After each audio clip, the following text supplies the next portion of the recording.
नमस्कार।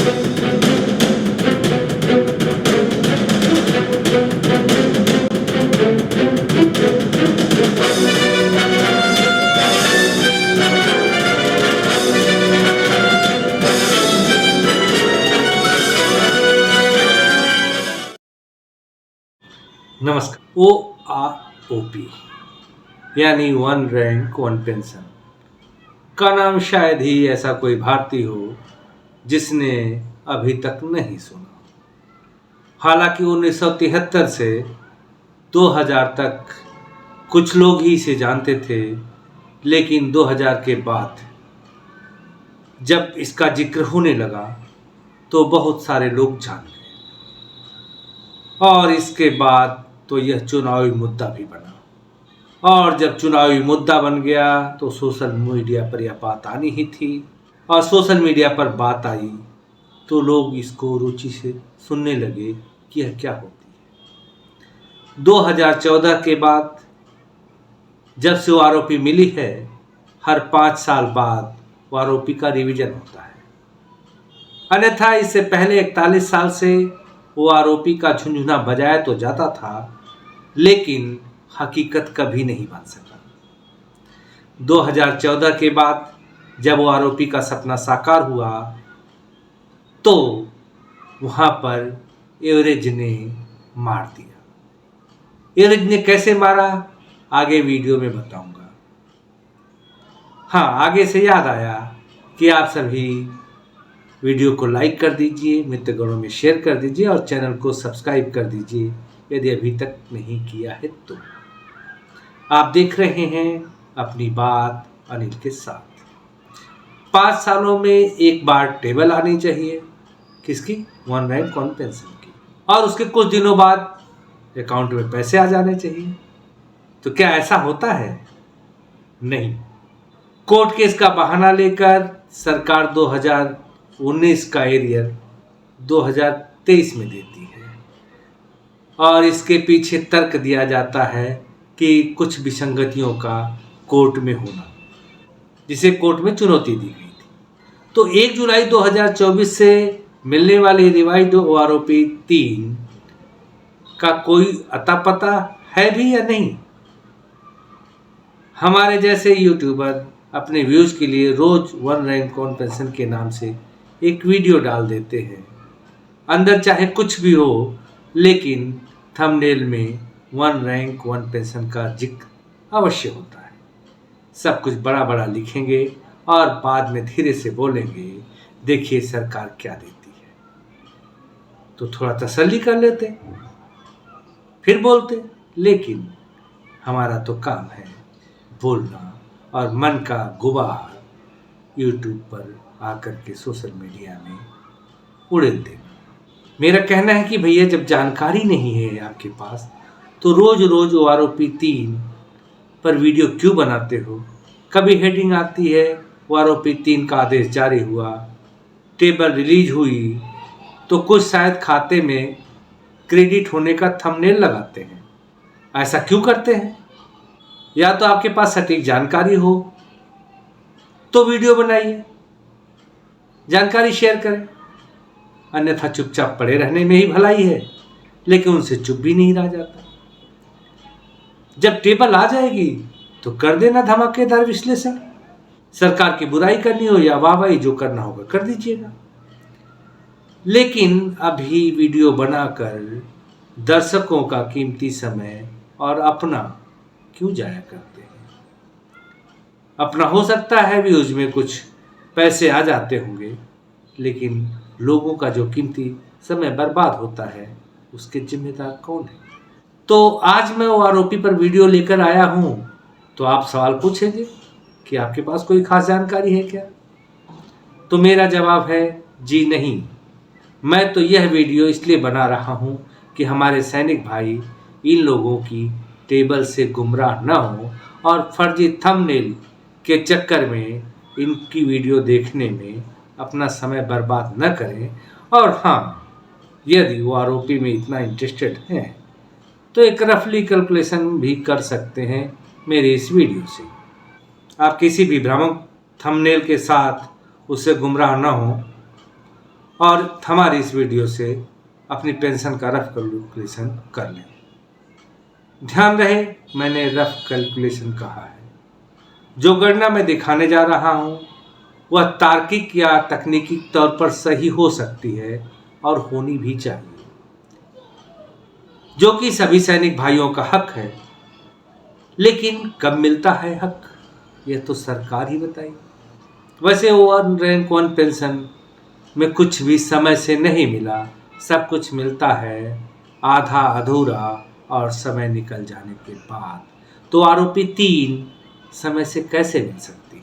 1 जुलाई 2024 से मिलने वाली वो आरोपी की टेबल अभी तक रिलीज नहीं हुई है, जब तक कि आज 1 सितंबर हो गया है।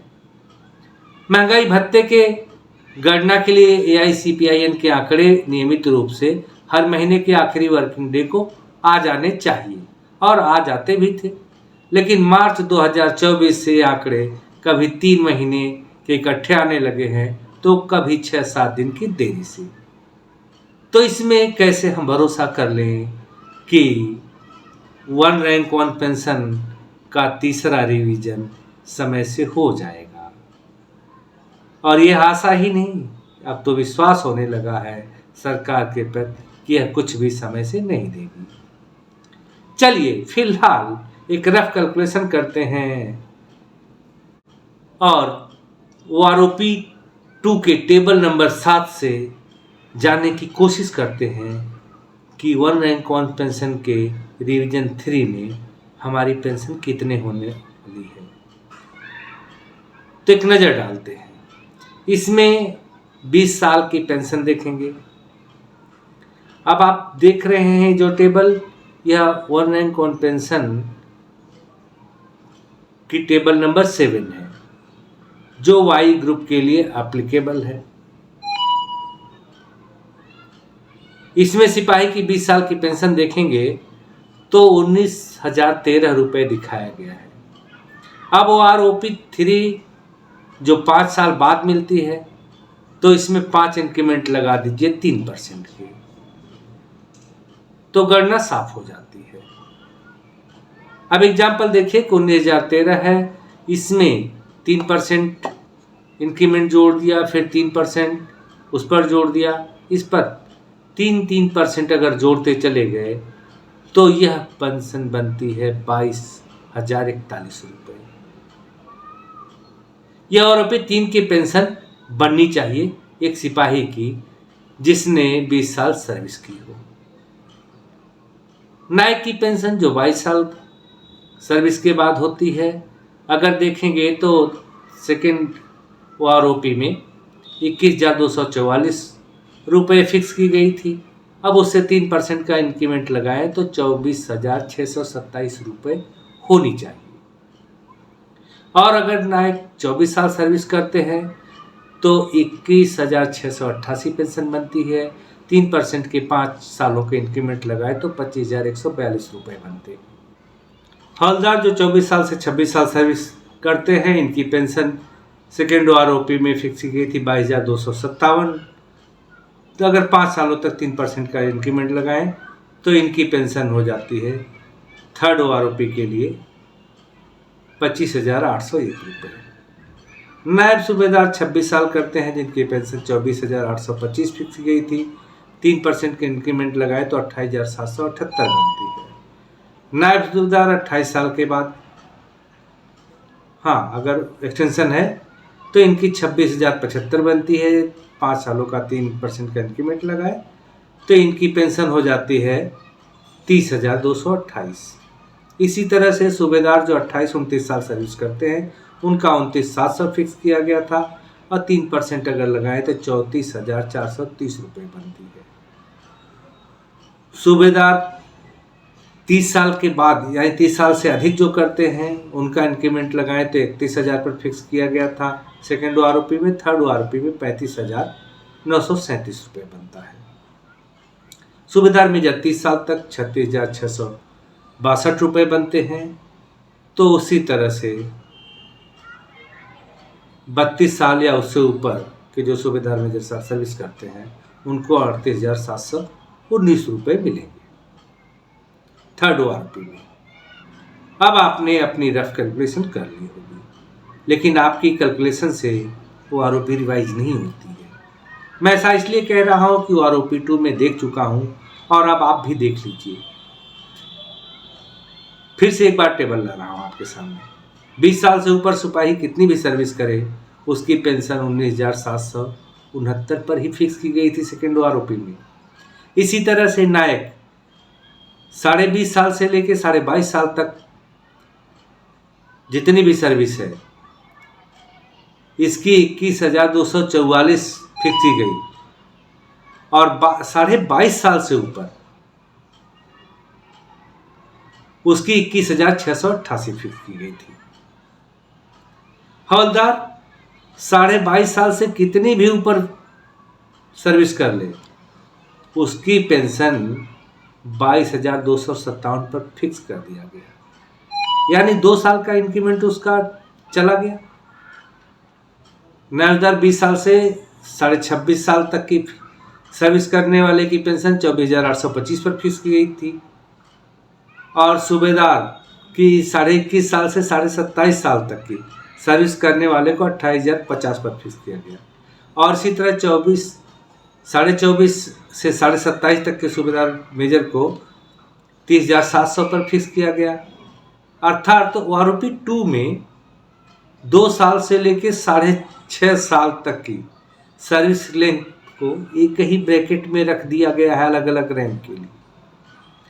अब ये जो नुकसान हुआ लोगों का, वह आरओपी 3 के रिवीजन पर भी फर्क डालेगा, और इस तरह से जो अनुमान दिया है मैंने, रफ कैलकुलेशन है, इससे कम ऐसे ही कुछ तर्क लगाए जाएंगे तो हो जाएगा, तब आपको इतनी पेंशन नहीं मिलेगी। लेकिन हक तो यही बनता है। लेकिन सरकार एवरेज लेती है। अब मैं मान भी लूं कि सरकार नीचे वाले को बढ़ी हुई पेंशन देकर फायदा पहुंचाना चाहती है, लेकिन यह सच भी तो नहीं है कि सरकार फायदा पहुंचाना चाहती है। मैं ऐसा इसलिए कह रहा हूं क्योंकि सरकार यहां पर एवरेजिंग का जिन निकाल कर लाती है, जिसका जिक्र वीडियो की शुरुआत में मैं कर रहा था।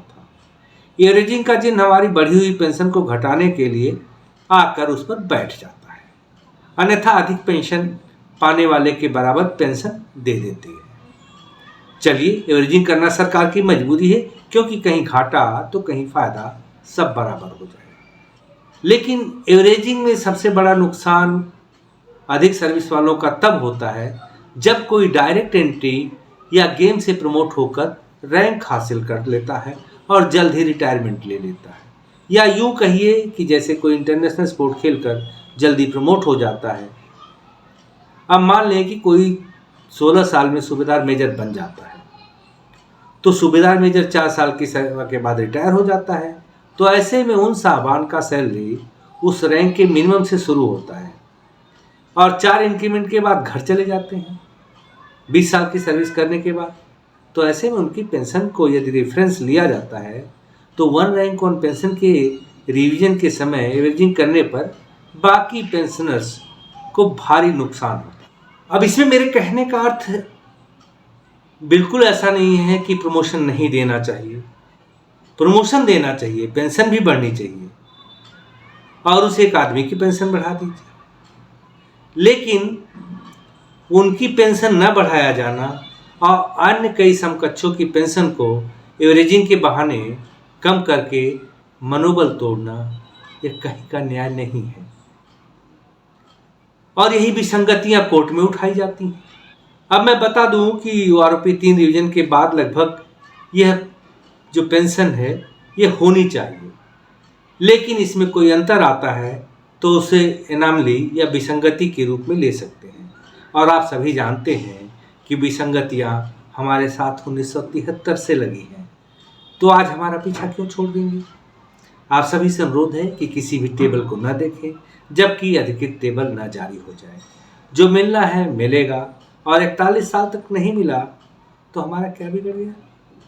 अपने पैसे को वाइजली इन्वेस्ट करें, और मैं भी चलता हूं अपने टाइम को इन्वेस्ट करने, यानी अगली वीडियो बनाने के लिए। आरओपी पर मेरी अगली वीडियो टेबल जारी होने के बाद ही आएगी, और आशा करता हूं कि जल्द ही आरोपी की टेबल आएगी और मेरी वीडियो भी। तब तक राजनीतिक गतिविधियों से जुड़ा रहूंगा। मैं चलूं उससे पहले आपसे अनुरोध है कि वीडियो को लाइक कर दें, चैनल को सब्सक्राइब कर दें। तो अभी के लिए इतना ही, मिलेंगे फिर अगली वीडियो में। तब तक के लिए नमस्कार, जय हिंद।